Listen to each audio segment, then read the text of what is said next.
Olá, tudo bem com vocês? Espero que vocês estejam bem. Glória a Deus, Deus abençoe vocês. Novamente estou aqui para compartilhar mais 2 capítulos da palavra e hoje a gente vai estar meditando em 1 Coríntios, capítulo 9 e o capítulo 10. Vamos estar dando uma olhada ali no que Paulo vai estar falando sobre os direitos dos apóstolos. Enfim, vamos ver esse contexto também, os exemplos da história de Israel, enfim, as festas idólatras e a ceia do Senhor. Ele vai estar trazendo aí uma ilustração e está nos explicando melhor sobre esses assuntos aí. Mas então vamos lá. Senhor, nosso Deus, nosso Pai, te pedimos, Senhor, mais uma vez que o Senhor venha estar nos orientando com a tua palavra, em nome de Jesus. Amém. No capítulo 9 ele vai falar bem assim, ó: não sou livre, não sou apóstolo, não vi Jesus, nosso Senhor? Não são vocês resultado do meu trabalho no Senhor? Ainda que eu não seja apóstolo para outros, certamente eu sou para vocês, pois vocês são o meu selo do meu apostolado no Senhor. Essa é a minha defesa diante daqueles que me julgam. Não temos nós o direito de comer e beber? Não temos nós o direito de levar conosco uma esposa crente como fazem os outros apóstolos, os irmãos do Senhor e Pedro? Ou será que é só Barnabé, só eu e Barnabé que não temos esse direito de receber sustento sem trabalhar? Quem serve como soldado à própria custa? Quem planta uma vinha e não come do seu fruto? Quem apacenta um rebanho e não bebe do seu leito? Não digo isso do ponto de vista meramente humano. A lei não diz a mesma coisa, pois está escrito na lei de Moisés: não amordace o boi enquanto ele estiver debulhando o cereal. Por acaso é com bois que Deus está preocupado? Não é certamente por nossa causa que ele o diz? Sim, isso foi escrito em nosso favor, porque o lavrador, quando ara, e o debulhador, quando debulha, devem fazê-lo na esperança de participar da colheita. Se entre vocês semeamos coisas espirituais, seria demais colhermos de vocês coisas materiais? Se outros têm o direito de ser sustentados por vocês, não o temos nós ainda mais? Enfim, Paulo está desabafando ali, porque a gente viu em Atos dos Apóstolos que Paulo ele trabalhava para se sustentar. Enfim, vale lembrar que ele está ilustrando ali, falando que até os irmãos do Senhor Jesus ali, eles levavam mulheres crentes e era o povo que sustentava eles. Enfim, e hoje tem muitas pessoas também que vivem aí do evangelho, pregando a palavra, e os irmãos também que suprem aí nas necessidades. Mas nós nunca usamos desse direito, ao contrário, suportamos tudo para não pôr obstáculo algum ao evangelho de Cristo. Vocês não sabem que aqueles que trabalham no templo alimentam-se das coisas do templo e que os que servem diante do altar participam do que é oferecido no altar? Da mesma forma, o Senhor ordenou àqueles que pregam o evangelho que vivam do evangelho. Mas eu não tenho usado de nenhum desses direitos. Não estou escrevendo na esperança de que vocês façam isso por mim. Prefiro morrer a permitir que alguém me prive deste meu orgulho. Contudo, quando prego o evangelho, não posso me orgulhar, pois me é imposta a necessidade de pregar. Ai de mim se eu não pregar o evangelho, porque se prego de livre vontade, tenho recompensa. Contudo, como prego por obrigação, eu estou simplesmente cumprindo uma incumbência a mim confiada. Qual é, pois, a minha recompensa? Apenas esta, que pregando o evangelho, eu o apresente gratuitamente, não usando assim dos meus direitos ao pregá-lo. Enfim, Paulo orienta ali que quem prega de livre e espontânea vontade, enfim, assim faz e é bem mais aceito. Assim como pessoas também que pregam ali por estar recebendo alguma coisa, também o Senhor aceita. Mas enfim, quem tem emprego e que se sustenta e consegue exercer essa questão de estar pregando o Evangelho, estar falando do amor de Cristo, você vai ser recompensado aí numa era vindoura. Por isso que é bom a gente estar um pouquinho que a gente fale da palavra, isso aí já é muito grande aí aos olhos do nosso Deus, do nosso Senhor. Nós, eu vejo que não chegamos nem aos pés dos apóstolos aí, uma pregação ou outra aí que a gente coloca. Enfim, eles eram insultados, eram desprezados, eram como uma escória. Enfim, hoje nós somos bem sustentados, temos empregos e não somos perseguidos ainda. Enfim, hoje nós temos o privilégio de estar falando de Jesus com o peito aberto e com a coragem, enfim, que ninguém aí pode até hoje, digamos assim, até aqui no Brasil, de ninguém nos impedir. Enfim, temos liberdade de estar falando de Cristo, e hoje nós temos que estar aproveitando que logo isso aí vai acabar. Enfim, daí a gente vai sentir essa vontade, já não vai poder mais. Enfim, enquanto tem essa vontade de estar falando da palavra, ensinando, mostrando o evangelho, isso é bom que a gente acabe fazendo isso de livre e espontânea vontade. Mas enfim, porque embora seja livre seja livre de todos, fiz-me escravo de todos para ganhar o maior número possível de pessoas. Tornei-me judeu para os judeus, a fim de ganhar os judeus. Para os que estão debaixo da lei, tornei-me como se estivesse sujeito à lei, embora eu mesmo não esteja debaixo da lei, a fim de ganhar os que estão debaixo da lei. Para os que estão sem lei, tornei-me como sem lei, embora não esteja livre da lei de Deus, e sim sobre a lei de Cristo, a fim de ganhar os que não têm a lei. Para os fracos, tornei-me fraco, para ganhar os fracos. Tornei-me tudo para com todos, para de alguma forma salvar alguns. Faço tudo isso por causa do Evangelho, para ser comparticipante dele. Enfim, vale lembrar-vos, nós também, a gente não pode estar se gloriando. Enfim, se é uma pessoa, a gente consegue enxergar que ainda é leigo na palavra, é leigo na fé, ter paciência, enfim, não ser arrogante, se tornar fraco também, para que essa pessoa possa estar caminhando também com o Evangelho. Vocês não sabem que de todos os que correm no estádio apenas um ganha o prêmio?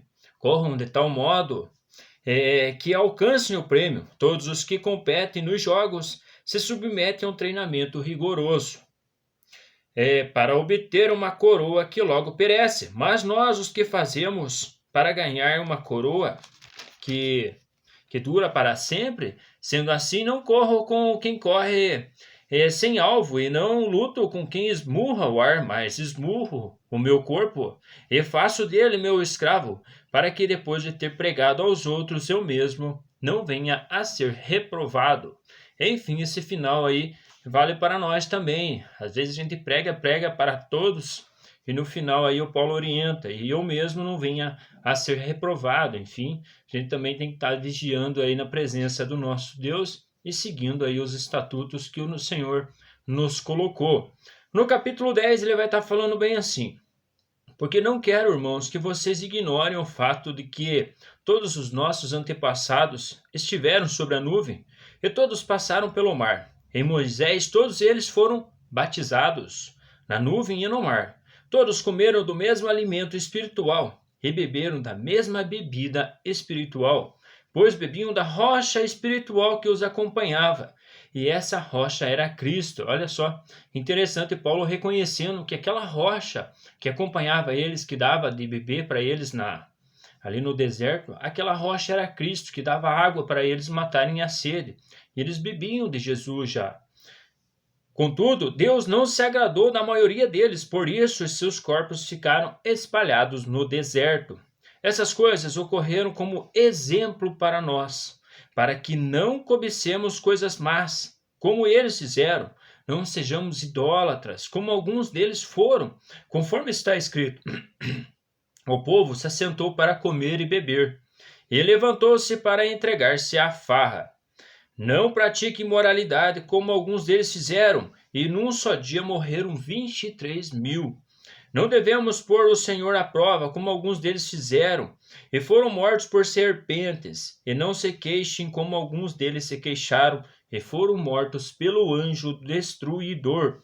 Essas coisas aconteceram a eles como exemplos, e foram escritas como advertência para nós, sobre que tem chegado ao fim dos tempos. Assim, aquele que julga estar firme, cuide-se para que não caia. Não sobreveio a vocês tentação que não fosse comum aos homens.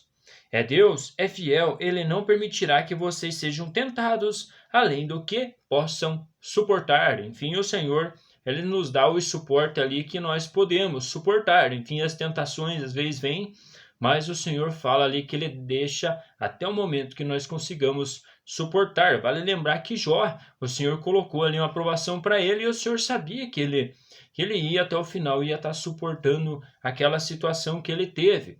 E nós também não fica muito diferente. Mas quando forem tentados, ele mesmo providenciará um escape para que o possam suportar.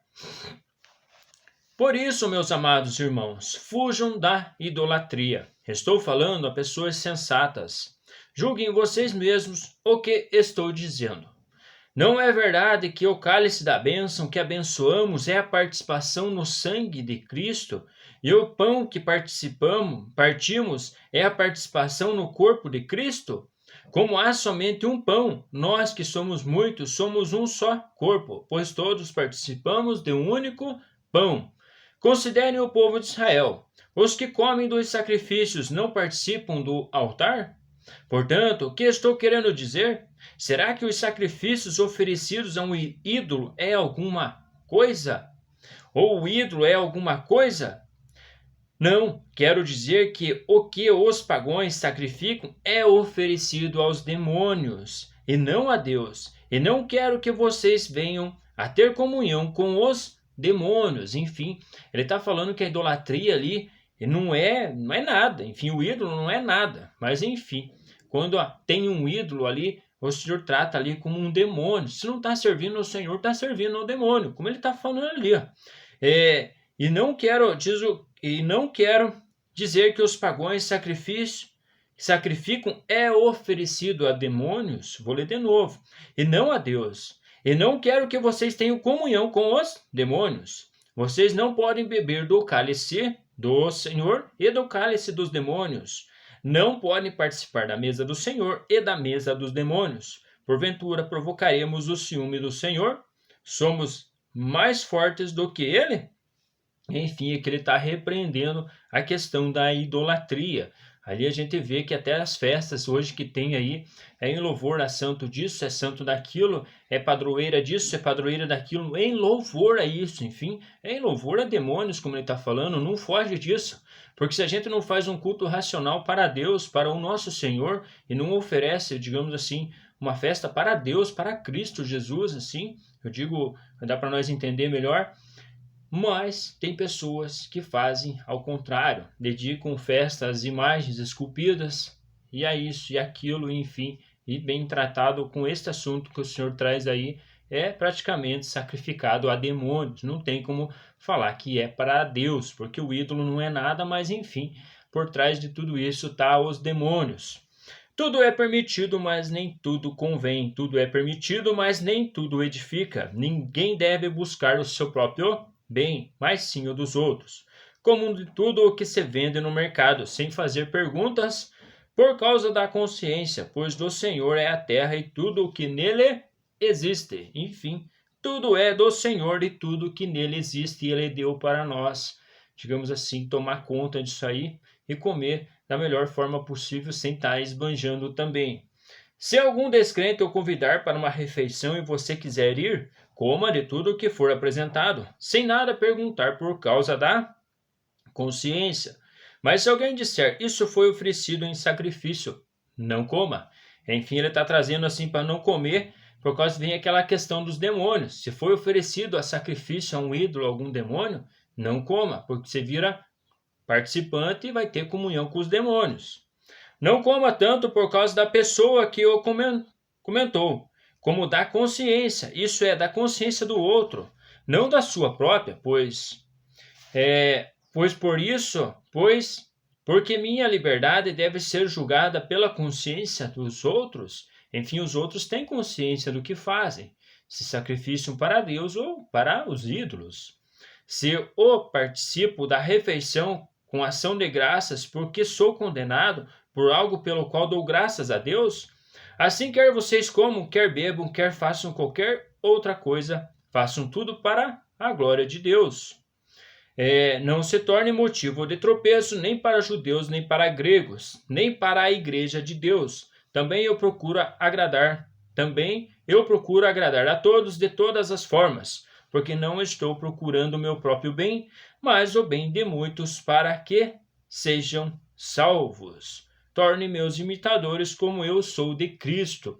Enfim, Paulo traz uma orientação aí à questão da consciência. Enfim, nós sabemos aí que o ídolo não é nada, mas pessoas aí depositam as suas confianças nos ídolos e não em Deus. E também vale lembrar ali que através do alimento é bom, digamos assim, o nosso costume aqui em casa também é estar sempre orando pelo alimento. Tem pessoas que quando vêm do mercado já oram, enfim, naquilo que trouxe do mercado ali, e graças a Deus também está certo.